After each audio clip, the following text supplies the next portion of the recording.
হযরত কায়েস ইবনু উবাদ রহমাতুল্লাহি আলাইহি থেকে বর্ণিত। তিনি বলেন, একদিন আমি মসজিদে প্রথম কাতারে দাঁড়িয়ে নামাজ আদায় করছিলাম। এ সময় এক লোক আমাকে পেছন থেকে টেনে একপাশে নিয়ে নিজে আমার স্থানে দাঁড়ালেন।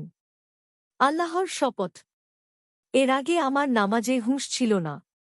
নামাজ শেষ করার পর আমি তাকিয়ে দেখলাম তিনি উবাই ইবনু কাব।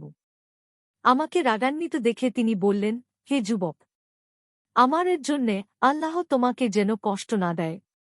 আমার জন্যে নবী সাল্লাল্লাহু আলাইহি ওয়াসাল্লামের ওয়াসিয়াত ছিল, আমি যেন তাঁর নিকট দাঁড়াই।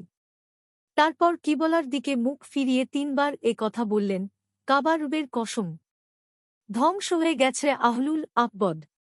আরও বললেন, আল্লাহর কসম, তাদের ওপর জনগণের সম্পর্কে আমার কোনো চিন্তা নেই।